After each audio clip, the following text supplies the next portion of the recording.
Hello everyone, welcome to YouTube channel RPSC bio academy. हम जो unit discuss कर रहे हैं वो है डेवलपमेंटल बायोलॉजी। और डेवलपमेंटल बायोलॉजी में आज का जो हमारा टॉपिक है वो है एम्फीबियन लिम्ब रीजेनरेशन। यानी जो एम्फीबियंस हैं उनका अगर लिम्ब के अंदर कट लग जाए तो उनका लिम्ब जो है वो रीजेनरेट कर सकता है। इसे क्या बोला जाता है? Amphibian limb regeneration. ठीक है, तो सबसे पहले हम देखते हैं कि एम्फीबियन लिम्ब रीजेनरेशन के कौन कौन से स्टेप्स होते हैं। तो हम अगर देखिए, सबसे पहले क्या होगा, लिम्ब जो है या तो वो कट होगा किसी तरीके से या लॉस्ट हो जाएगा किसी तरीके से। मतलब सबसे पहले लिम्ब को कट होना, उसकी बॉडी से अलग होना, सबसे पहले ये काम होगा। और इसे क्या बोला जाता है? एम्प्यूटेशन कहा जाता है। लिम्ब का बॉडी से कट होना क्या कहलाता है? एम्प्यूटेशन कहलाता है। सबसे पहले मुझे ये टर्म बताओ मुझे, एम्प्यूटेशन क्या होता है। ठीक है, अब हमने देखिए कि लिम्ब जो है वो कट हो चुका है एक्सीडेंटली यहाँ से। अब लिम्ब रीजनरेशन करने की कौन से स्टेप्स हैं अभी हम वो डिस्कस करते हैं। फर्स्ट स्टेप है वाउंड हीलिंग। वाउंड हीलिंग कह सकते हैं या हम कह सकते हैं फॉर्मेशन ऑफ प्री ब्लास्टेमा।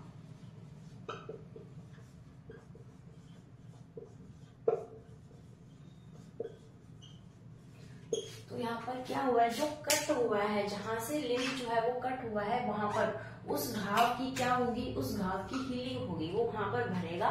जो हम कह सकते हैं एक प्री ब्लास्टिमा जैसी स्ट्रक्चर बनेगी। कैसे? अगर हम कहते हैं कि यहाँ से जो है लिम्ब जो है वो कट हो चुका है, ठीक है, तो यहाँ पर इसकी कुछ सेल्स प्रेजेंट होंगी, एपिडर्मल सेल्स। ठीक है, इसके अंदर क्या प्रेजेंट होगी, सबसे नीचे यहाँ पर प्रेजेंट होगी एक बोन हमारे पास प्रेजेंट होगी। उस बोन के ऊपर यहाँ पर हमारे पास क्या देखने को मिलेंगे? मसल्स देखने को हमें मिलेंगी। तो ये क्या है? ये है मसल्स, बीच में बोन है, ऊपर डर्मल या एपिडर्मल सेल्स है।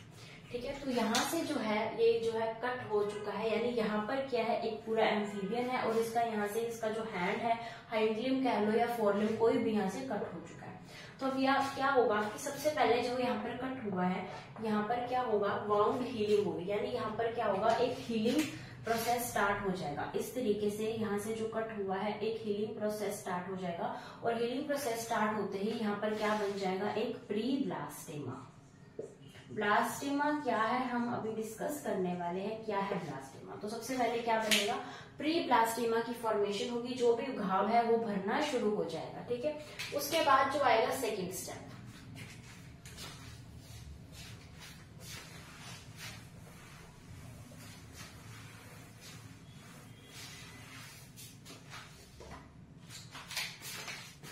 सेकंड स्टेप आएगा फॉर्मेशन ऑफ ब्लास्टेमा।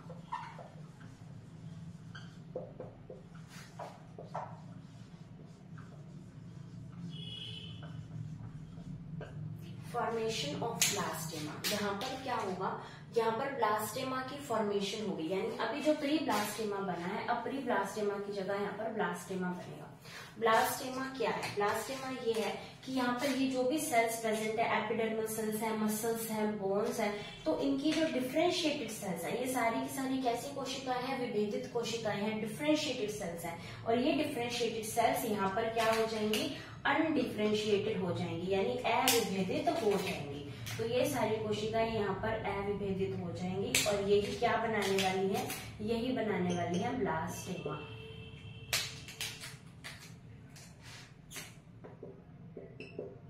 ये क्या बन चुका है? ब्लास्टेमा। ब्लास्टेमा के अंदर क्या होता है?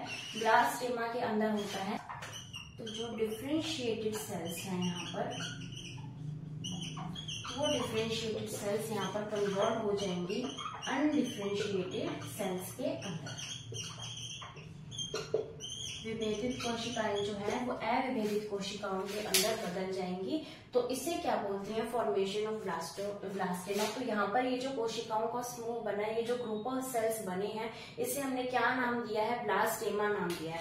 तो इस ब्लास्टेमा की क्या खासियत है? तो ये जो ब्लास्टेमा है ये कौन से सेल्स का बना हुआ है? अनडिफरेंशिएटेड सेल्स का बना हुआ है। तो ये अनडिफरेंशिएटेड सेल्स का एक मास है। अनडिफरेंशिएटेड एक क्या है, मास है, जिसके पास क्या कैपेबिलिटी है, इसके पास कैपेबिलिटी है किसी भी ऑर्गन को बनाने की। तो किसी भी ऑर्गन को बनाने की कैपेबिलिटी जो है उसे उन सेल्स के समूह को जो अनडिफरेंशिएटेड सेल्स के है उन्हें क्या बोला जाता है, ब्लास्टेमा। तो ब्लास्टेमा की यहाँ पर फॉर्मेशन हो चुकी है। पहले बना था प्री ब्लास्टेमा, जिसके अंदर ये जितने भी ये जो घाव हुआ था उस घाव को भरा गया था, वाउंड की हीलिंग हुई थी, फिर प्री ब्लास्टेमा बना था, फिर क्या बना, ब्लास्टेमा। तो यहाँ पर अब ब्लास्टेमा बन चुका है, जो कि अविभजित कोशिकाओं का एक समूह है जिसके अंदर इतनी कैपेबिलिटी है, इतनी क्षमता है कि वह कोई ऑर्गन बना सकता है। तो उसे क्या नाम दिया हमने, ब्लास्टेमा। अब हम चलते हैं इसके थर्ड स्टेप की तरफ।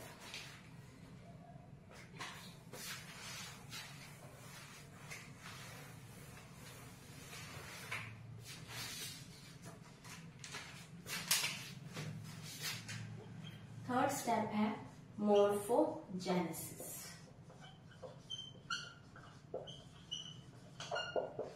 मोर्फोजेनेसिस के अंदर क्या होता है, इसके अंदर होता है कि ये जो हमारे सामने ब्लास्टेमा बना है,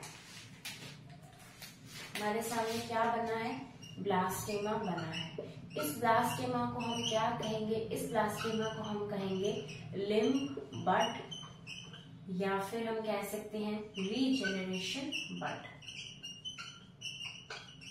लिम्ब बड या फिर रीजेनरेशन बड, क्योंकि जिस तरीके से बडिंग होती है, एसेक्सुअल रिप्रोडक्शन का टाइप है बडिंग की फॉर्मेशन, उसी तरीके से यहाँ पर भी एक बड बन चुका है। तो इस बड को क्या बोला जाएगा, लिम्ब बड या फिर रीजेनरेशन बड। तो ये कहाँ बना, ये ब्लास्टेमा को ही कहा जाता है। तो यानी हमने जो सेकंड स्टेप पढ़ा था फॉर्मेशन ऑफ ब्लास्टेमा, वहां पर हम ये भी कह सकते हैं कि फॉर्मेशन ऑफ लिम्ब बड या formation of regeneration bud.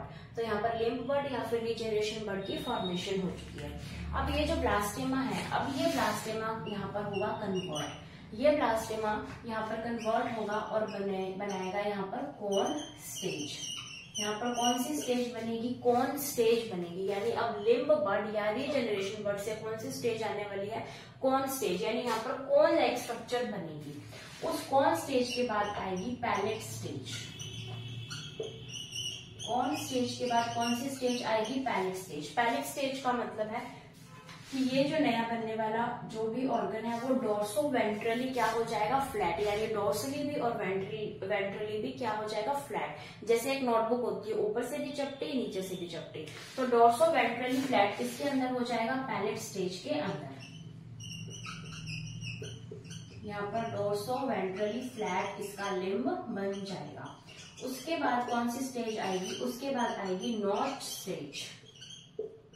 Notch stage के अंदर क्या बनेंगे, नॉच स्टेज के अंदर बनेंगी इसके डिजिट्स। यानी इसकी क्या बनने वाली है, अब उंगलियां बनने वाली हैं। उंगलियां कौन से स्टेज में बनेंगी, नॉच स्टेज के अंदर। और उसके बाद क्या बन जाएगा, कंप्लीट लिम्ब की फॉर्मेशन यहाँ पर हो जाएगी। ठीक है, तो क्या बना सबसे पहले हमने देखा कि एक फॉर्मेशन ऑफ प्री ब्लास्टेमा, एक प्री ब्लास्टेमा की फॉर्मेशन हुई है, या फिर हमने उसे क्या बोला था, एक प्री ब्लास्टेमा को बोला था हमने। उसके बाद आया ब्लास्टेमा की फॉर्मेशन। उस प्री ब्लास्टेमा से क्या बना, ब्लास्टेमा बना। वाउंड हीलिंग के बाद क्या बना, ब्लास्टेमा बना। उस ब्लास्टेमा को हमने क्या नाम दिया कि यहाँ पर क्या हुआ, इसे नाम दिया गया लिम्ब बड या फिर रीजेनरेशन बड। यानी यहाँ पर लिम्ब का जो बड है उसको भी ये ब्लास्टेमा का नाम ही देंगे, रीजेनरेशन बड भी देंगे। अब एक बड बन चुका है जिसके अंदर क्या, जिसको क्या बोला, ब्लास्टेमा।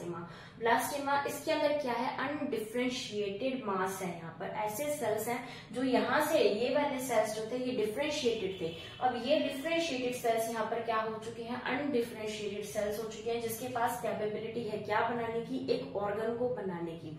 उसके बाद ये जो ब्लास्टेमा स्टेज थी, ये जो लिम्ब बड या फिर रीजेनरेशन बड बना था, ये बड अब कन्वर्ट होगा कोन स्टेज के अंदर। यानी यहाँ पर एक कोन जैसी स्ट्रक्चर बन जाएगी। कोन के बाद ये कन्वर्ट हो जाएगा एक पैलेट स्टेज के अंदर, जिसके अंदर ये डोर्सो वेंट्रली फ्लैट स्ट्रक्चर बन जाएगी। यानी डोर्सली एंड वेंट्रली दोनों तरीके से चपटी हुई स्ट्रक्चर एक पैलेट स्टेज बनेगी। उसके बाद नॉच स्टेज बनेगी, जिसके अंदर क्या आएंगे, डिजिट्स बने यानी उंगलियां बनेंगी। उसके बाद क्या बनेगा, लिम्ब बनेगा। तो इस कंप्लीट लिम्ब की वापस रीजेनरेशन होने में 40 to 50 डेज जो है वो लग जाते हैं, या फिर हम क्या बोल सकते हैं 5 to 6 वीक्स का यहाँ पर टाइम लग जाता है एक लिम्ब को रीजेनरेट होने में। और एक किस तरीके का रीजेनरेशन हमें देखने को मिला है, ये देखने को मिला है हमें एपीमॉर्फोसिस। एपीमॉर्फोसिस, ठीक है, यानी कि किसी एक ऑर्गन की यहाँ पर फॉर्मेशन हो रही है, ना कि कंप्लीट ऑर्गेनिज्म की फॉर्मेशन हो रही है, इसलिए ये कैसा है, एपीमॉर्फोसिस है। 5 to 6 वीक्स के अंदर एक लिम्ब की जो है रीजेनरेशन यहाँ पर हमें देखने को मिलती है।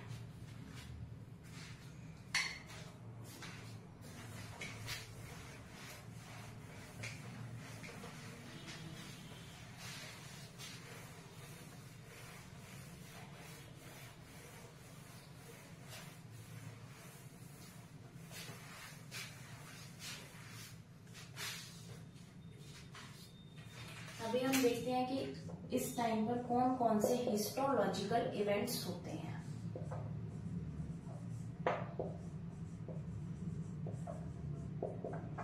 हिस्टोलॉजिकल इवेंट्स की हम बात करते हैं, ठीक है। सबसे पहले एम्फीबियन लिम्ब रीजेनरेशन में सबसे पहले क्या होता है, डी डिफरेंशिएशन होता है।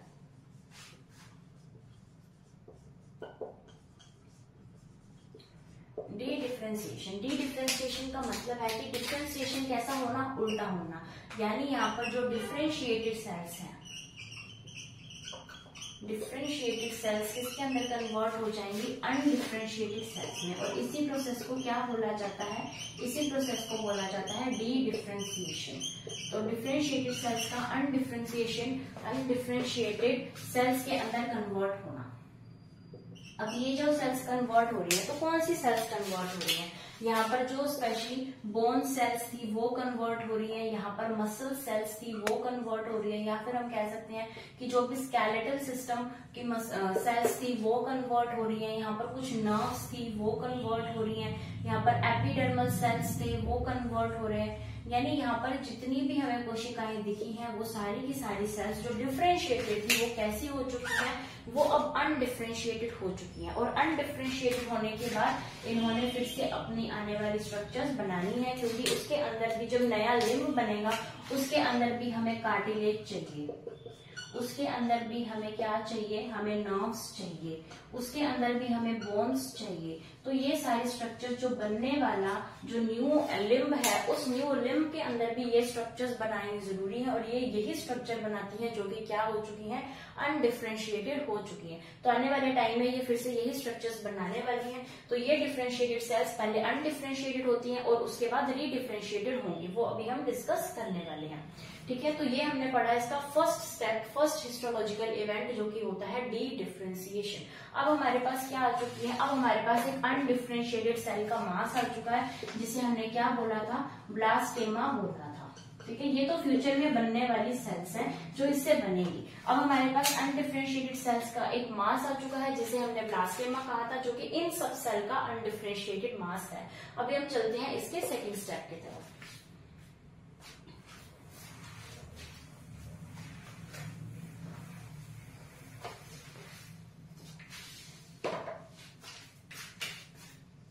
अब यहाँ पर होगा प्रोलिफरेशन।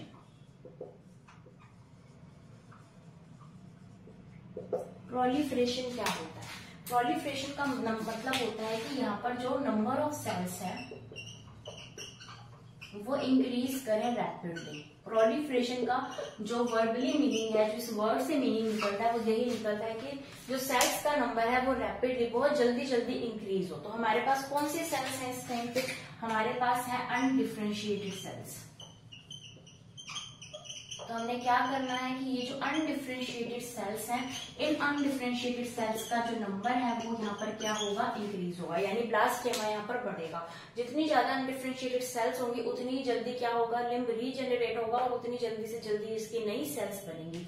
तो यहाँ पर जितनी अनडिफरेंशिएटेड सेल्स बनी थी उनका नंबर इंक्रीज हुआ through the process proliferation. Proliferation का मतलब ही है कि सेल का नंबर बढ़ाना, लेकिन कैसे, जल्दी जल्दी रैपिडली। यहाँ पर माइटोसिस कह सकते हैं, या हम क्या कह सकते हैं कि सेल डिवीजन यहाँ पर देखने को मिलती है प्रोलिफरेशन स्टेप के अंदर, ठीक है।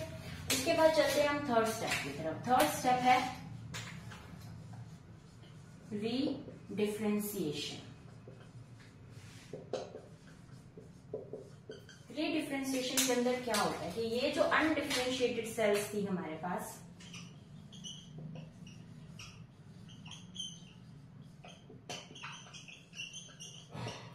ये अनडिफरेंशिएटेड सेल्स जिनका नंबर क्या हो चुका था, बहुत ज्यादा कर लिया था हमने प्रोलिफरेशन स्टेप के थ्रू, तो यहाँ पर अनडिफरेंशिएटेड सेल्स का नंबर इंक्रीज हो चुका है। और अब ये जो अनडिफरेंशिएटेड सेल्स है ये क्या हो जाएंगी, वापस से डिफरेंशिएटेड हो जाएंगी। वापस से कैसी हो जाएंगी, विभेदित कोशिकाएं बन जाएंगी, यानी कोई बोन बन जाएगी, यहाँ पर हमारे पास मसल्स बन जाएंगी, यहाँ पर हमारे पास नर्व्स बन जाएंगी। तो ये सारी, जब ये सेल्स हम स्पेसिफिक नाम ले पा रहे हैं, जब भी हम स्पेसिफिक किसी सेल का नाम ले पा रहे हैं, तो वो कैसी है, डिफरेंशिएटेड सेल है। यहाँ पर अनडिफरेंशिएटेड सेल है, यानी यहाँ पर सारे तरीके के सेल्स प्रेजेंट है, और यहाँ पर हम स्पेसिफिकली नेम लेकर बता सकते हैं, तो ये कैसी है, डिफरेंशिएटेड सेल्स है। तो अब अनडिफरेंशिएटेड सेल्स जो है वो कन्वर्ट हो चुकी हैं डिफरेंशिएटेड सेल्स में, और इसे बोला जाता है रीडिफरेंशिएशन। पहला स्टेप कौन सा पड़ा था, डी डिफरेंशिएशन, जहां पर इसका बिल्कुल ही अपोजिट हो रहा था। अब लास्ट में वापस जो फर्स्ट स्टेप था उसका रिवर्स हो चुका है, अनडिफरेंशिएटेड किसके अंदर कन्वर्ट हो चुकी है, डिफरेंशिएटेड सेल्स में कन्वर्ट हो चुकी है, और ये हो जाएगा अब एम्फीबियन की लिम्ब का रीजनरेशन। तो यहाँ से अगर क्वेश्चन की बात करें तो अभी तक यहाँ से कोई क्वेश्चन आया नहीं है, लेकिन हम टॉपिक को छोड़ नहीं सकते। एक छोटा सा टॉपिक था जो कि कवर करना जरूरी था। इसके बाद हम पढ़ने वाले हैं मेटामॉर्फोसिस ऑफ फ्रॉग। तब तक आप वीडियो को लाइक कीजिए, हमारे चैनल को सब्सक्राइब कीजिए, हमारे वीडियो को शेयर कीजिए। Thank you.